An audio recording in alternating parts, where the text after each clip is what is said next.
मोटू और पतलू का पानी पूरी का सफर। फुफुरिया नगर में एक सुनहरा दिन था। मोटू और पतलू, जो हमेशा एक नए और मजेदार कारोबार की तलाश में रहते थे, ने अपने मन में एक नई आइडिया का निर्माण किया। उन्होंने तय किया कि वे पानी पूरी का व्यापार शुरू करेंगे। मोटू ने पतलू से कहा, भैया, हमें कुछ नया करना चाहिए।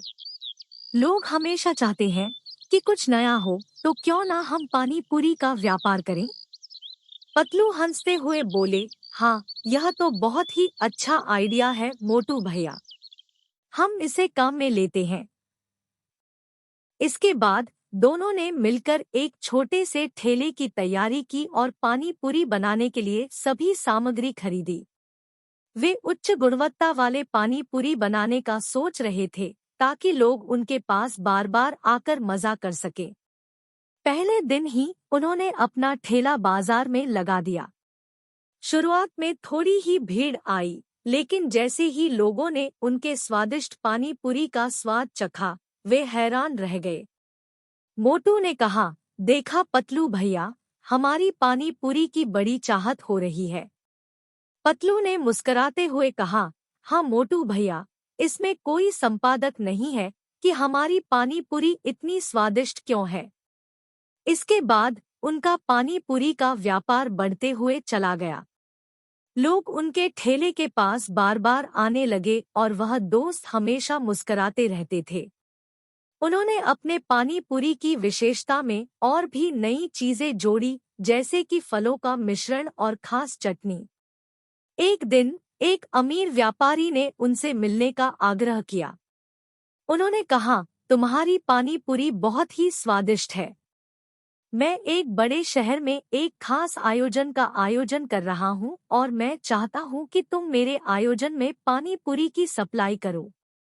मोटू और पतलू ने इस बड़े ऑफर को हाथ में लिया और उन्होंने खास तैयारी की ताकि उनकी पानी पूरी शहर के लोगों को और भी भाएं।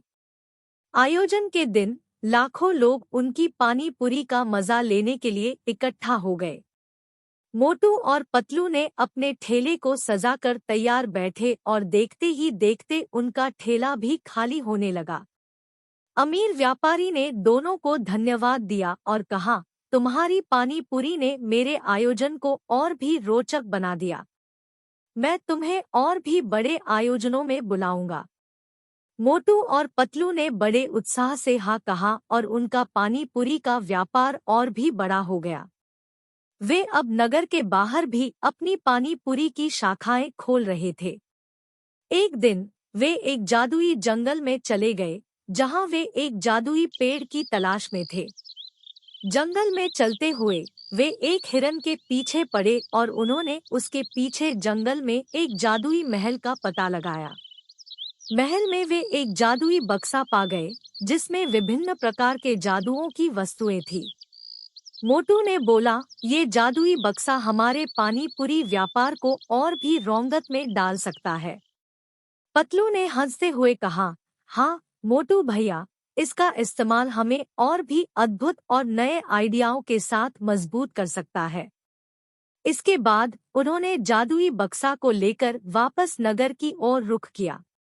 जब वे वापस आए, वे ने जादुई बक्सा को खोला और वहां से विभिन्न जादुओं की वस्तुएं निकाली। वे उन्हें अपने पानी पूरी में शामिल करने लगे और उनका पानी पूरी व्यापार अब और भी मजबूत हो गया। इस तरह मोटू और पतलू ने अपनी मेहनत, संघर्ष और जादुई शक्तियों का सही इस्तेमाल करके नगर में एक सफल पानी पूरी व्यापार बना लिया। उनकी आत्मविश्वास और साझेदारी ने उन्हें सफलता की नई ऊंचाइयों तक पहुंचाई। Which story did you like? Tell us in the comment box and like and share. Don't forget to subscribe to our story.